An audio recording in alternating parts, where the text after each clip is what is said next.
Hello everyone, welcome back to my channel. मैं हूं दीपक कुमार, आप देख रहे हैं दीपक कुमार ब्लॉग्स। और आज का दिन भी मतलब बादल ही बादल है चारों तरफ।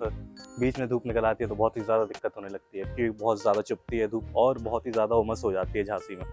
तो अभी तो फिलहाल मौसम काफ़ी हद तक ठीक है। कल रात में बारिश थोड़ी ज़्यादा हो गई और मैं अपनी एक्टिवा पे नहीं, एक्चुअली प्रिंस की एक्टिवा पे था और मेरे पूरे कपड़े भीग गए और प्लस मेरा ये जूता भी भीग गया। तो उसको सूखने में अब मुझे लगता है कि बहुत ही ज़्यादा टाइम लगने वाला है क्योंकि धूप तो निकलने से रही अभी कुछ टाइम के लिए और बादल में तो ये जूता सूखने से रहा। और जिस किसी ने भी लास्ट वाला ब्लॉग देखा हुआ है तो मैं बताना चाहूँगा, हाँ ये वही वाला प्लांट है, एरोहेड प्लांट, जो कि हम लोगों ने कड़ी पत्ते के नीचे लगा रखा है ताकि इसमें डायरेक्ट सनलाइट ना पड़े, लेकिन पानी भी इसको कम देना था। अफसोस की बात यह है कि यहाँ पे पूरा पानी भर जाता है और जो दूसरा प्लांट हम लोगों ने लगाया था वो है गेट के पास ही, जस्ट गेट के पास, और इसको बोलते हैं पीस लिली, जो कि अभी थोड़ा सा ठीक है क्योंकि अभी बारिश हुई थी तो ये एकदम गिर गया था नीचे की ओर, लेकिन अभी फिर से अपने पैरों पे खड़ा हो चुका है।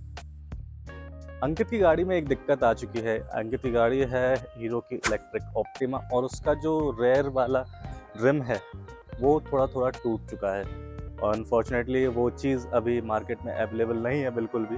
तो उस चीज़ को ख़रीदने में बहुत ही ज़्यादा दिक्कत हो रही है, मतलब उसको रिपेयर भी नहीं करवा पा रहे हैं हम लोग सही से। तो पहले तो मैं हीरो इलेक्ट्रिक वालों से बोलना चाहूँगा, अगर तुम लोग के पास सामान नहीं है तो फिर गाड़ियाँ लॉन्च करना बंद कर दो क्योंकि ऑलमोस्ट 1 महीना हो गया, 1 महीने से ज़्यादा हो गया है उस गाड़ी को ऐसे रखे रखे। अब वो इलेक्ट्रिक गाड़ी भी है, ऊपर से बैटरी भी ख़राब हो जाए तो फिर दिक्कत हो जाएगी अगर ऐसे ही रखी रहेगी तो। फिर हम लोग गए एक दुकान पे इसको सही करवाने के लिए। और ये आप अपनी स्क्रीन पे देख रहे हैं जादुई एक्टिवा। इसका टायर कुछ ज़्यादा ही तेज घूम रहा है बाय द वे। और हम लोग इस वक्त आए हैं रिम में वेल्डिंग करवाने के लिए। कुछ इस तरीके से टूटा है, नज़ारा देख लो। और वेल्डिंग वाले चचा बोल रहे हैं कि बेटा थोड़ा सा खर्चा और थोड़ा सा रिस्क है, तो उस रिस्क के बारे में हम थोड़ा आगे डिस्कस करेंगे। अगर 70-80 हज़ार लगा के गाड़ी का ये हाल है, अगर ये सोचो कि अगर आपकी ये नई गाड़ी होती और उसके बाद अगर ये थोड़ा सा प्रॉब्लम आता तो आपकी गाड़ी रखी रखी रह जाती, कोई फ़ायदा ही नहीं होता इतनी नई गाड़ी लेने का क्योंकि उनके पार्ट्स तो अवेलेबल है ही नहीं।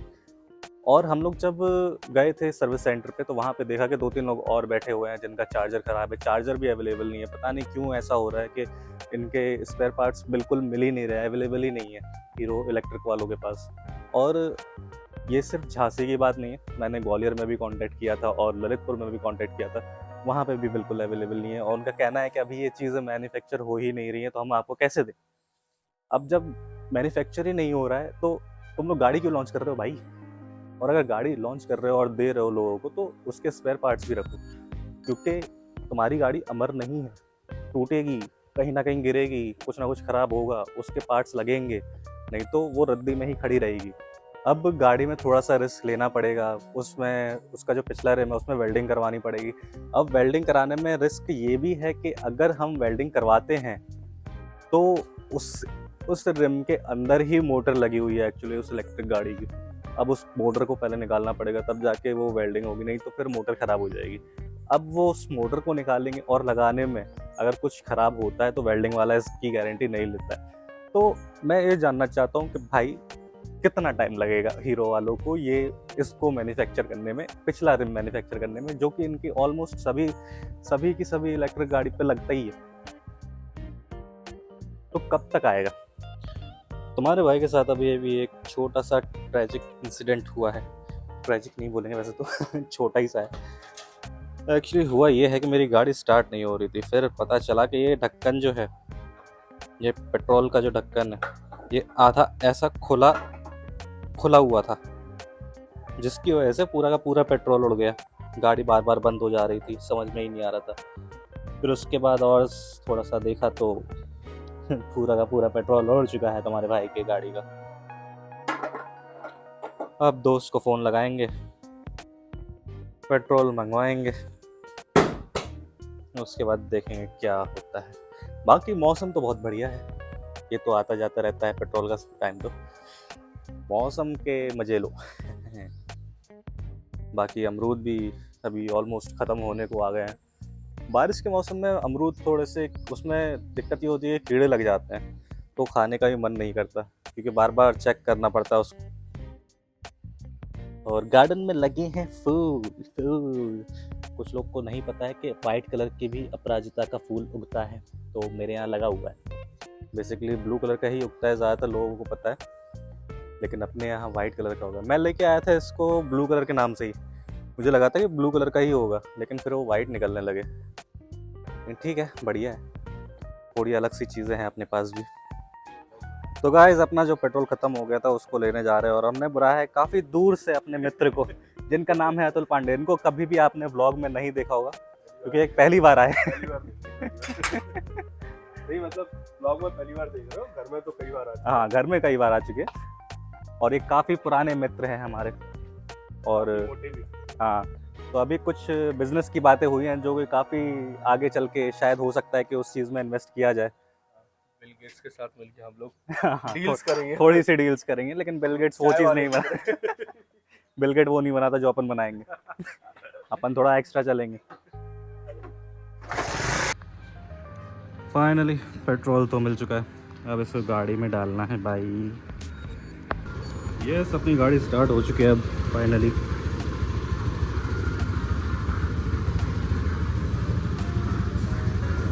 थोड़ा तो ध्यान रखना ही पड़ता है इसका। उस दिन रात में फिर से बारिश हुई और अगले दिन बनाया प्रिंस ने एक बहुत ही बड़ा शानदार सा टैटू। तो हम अपना कैमरा उठा के आ चुके हैं प्रिंस के पास, और प्रिंस है इस वक्त सदर में इंग्लैंड टैटू स्टूडियो, जो कि उसका ही है, और यहाँ पे वो बना रहा है काफ़ी ज़्यादा बड़ा टैटू। और जो इस वक्त यहाँ पे लेटे हुए दिख रहे हैं आपको, उनका नाम है मिस्टर ब्राइन, और वो बनवा रहे हैं काफ़ी ज़्यादा दर्दनाक टैटू। क्योंकि कॉलर बोन पे अगर आप टैटू बनाते हैं तो बहुत ज़्यादा दर्द होता है, क्योंकि वहाँ पे सीधी बोन है और मसल मास थोड़ा सा नहीं, एक्चुअली बहुत ही ज़्यादा कम होता है, तो वहाँ पे डायरेक्ट हिट होता है। इससे पहले कि तुम लोग ये सवाल पूछो कि ये टैटू कितने इंचेस का और ये कितने रुपए का बना है, तो मैं तुम लोगों को बता देना चाहता हूँ, ये ऑलमोस्ट 28 इंचेस का है, और इसका प्राइस लगभग 12,000 के समथिंग लगा है। अब तक आइडिया तो लग ही गया होगा कि ये टैटू में बन क्या है। अगर नहीं लगा है तो मैं बता देना चाहता हूँ कि कॉलर बोन पे जो बन रहा है वो एक्चुअली बन रहे हैं कांटे, और बीच में आपको क्रॉस दिख रहा होगा, और उस क्रॉस पे बनी हुई हैं काफ़ी ज़्यादा पत्तियाँ। तो समझ सकते हो कि ये किस चीज़ के लिए बना हुआ है। और अगर इस टैटू का मतलब तुम लोगों को समझ में आ रहा है तो प्लीज़ कमेंट में लिख के ज़रूर बताना। तुम लोग के हिसाब से मैं देखना चाहता हूँ कि तुम लोगों का दिमाग इस चीज़ में कितना चलता है, कि अगर टैटू की मीनिंग अगर जाननी हो तो किस हिसाब से तुम लोग उस चीज़ को जज करते हो। बाय द वे, ब्रायन को देख के थोड़ा सा मैं भी घबराया हुआ था, क्योंकि वो एक्चुअली एज में बहुत ही ज़्यादा छोटा है हम लोगों से। ऑलमोस्ट 10 साल से भी ज़्यादा बोल सकते हैं कि वो 10 साल से भी ज़्यादा छोटा है हम लोगों से। पर मैंने जब बात करी ब्रायन से तो पता चला कि उसने ऑलरेडी 6 टैटू अलग अलग बनवा रखे हैं। तो मैं समझ गया भाई, ये तो टैटू का नशा हो चुका है इन्हें अब। और जब तक प्रिंस टैटू बना रहा था और बाहर होने लगी थी बहुत ही ज़्यादा तेज बारिश, लेकिन बारिश में भीग नहीं सकते थे क्योंकि एक सेट ऑलरेडी भीगा हुआ है, जो कि स्टार्टिंग में आपने देख लिया है मेरे व्लॉग में। इस टैटू को बनने में 1 घंटा लगा है अप्रॉक्स, और टैटू ऑलमोस्ट अभी बनने ही वाला है, जो कि आपको साफ साफ दिख रहा है।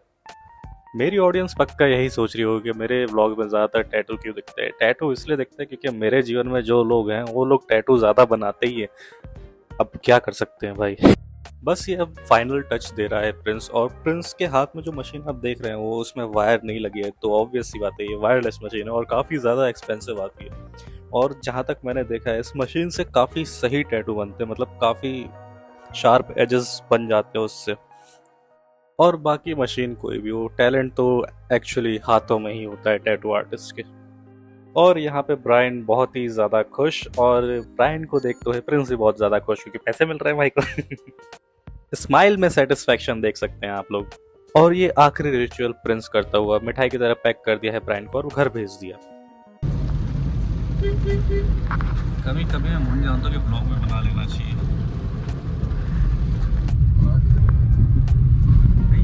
दिखाना जरूरी है भाई, सरकार टैक्स लेती है इतना हर चीज में पैसे बढ़ा रहे। हर चीज में। भाई तू प्रॉपर्टी बेच ले अब पुरानी, समझ में आ जाएगा। भाई नहीं क्या बेचूं? होनी भी तो चाहिए। टैटू बनाने के बाद हम आ चुके हैं प्रिंस के घर पे, और ये है प्रिंस का बागड़ बिल्ला जिसका नाम है आयरिश। और ये क्या कर क्या रहा है तू? पता चला है कि इसको आज नहलाया गया, तो इसलिए ये कुछ ज़्यादा ही आलसी है। जहाँ मैंने हाथ फैलाया वहीं पे लेट गया, तो अब कुछ कह नहीं सकते इसको। आज प्रिंस जा रहा है जयपुर, तो हम लोग जाएंगे अभी थोड़ी देर में ड्रॉप करने के लिए।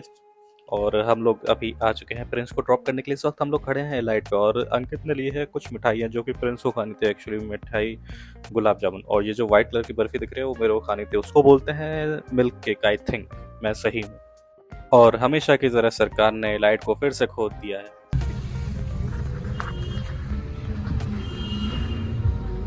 56 भोग अंकित की तरफ से। My God.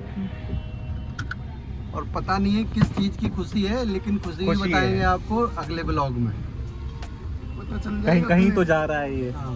कुछ तो पक्का कर। रिवील बाद में करना है। और कुछ बस वंदना, वंदना की तारीफ करेंगे। बहुत सही है, वैसे भी गुलाब जामुन मेरे फेवरेट है। कुछ कहोगे? नहीं, मैं अभी स्पीचलेस हूँ। वहाँ जाओ तो सही, कैशलेस भी हो जाओगे। यही हो गया हूँ मैं कैशलेस। कैशलेस तो ये आए थे। मैं भी खाऊंगा।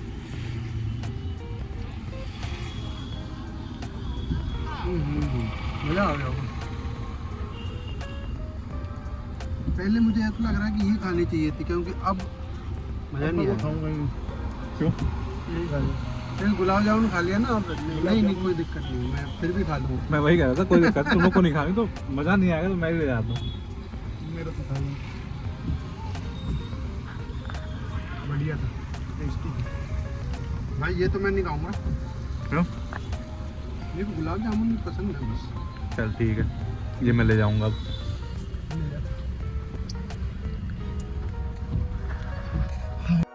हम किसी बार में नहीं आए हैं। ये लाइट एक्चुअली बस की लाइट है, जो जिससे अभी प्रिंस जाने वाला है जयपुर। ये खड़ी है चित्रा चौराहे पे, और ये जिस बंगले के बाहर खड़ी है उस बंगले के बाहर कुछ ऐसा लिखा है। मैं चाहूंगा कि तुम लोग पढ़ के बताओ, और समझ में आया तो बताना क्या लिखा हुआ है। आई होप आप लोग को ये आज का व्लॉग पसंद आया होगा। अगर पसंद आया है तो please hit the like button and do subscribe to my YouTube channel. और ये हीरो वालों को जाके बताओ कि भैया मैन्युफैक्चर करो अपना सामान, ताकि लोगों की दिक्कतें दूर हों। लोगों की गाड़ियाँ ऐसी घर पे ना खड़ी रहें, ना ही जंग खाएं, और उनकी बैटरियाँ भी मतलब सड़ी रही हैं ऑलमोस्ट। अब 2 महीने से तो चल नहीं रही है गाड़ी, तो खराब ही होगी और क्या हो सकता है। तो अपन मिलते हैं अगले व्लॉग में। तब तक के लिए बाय बाय।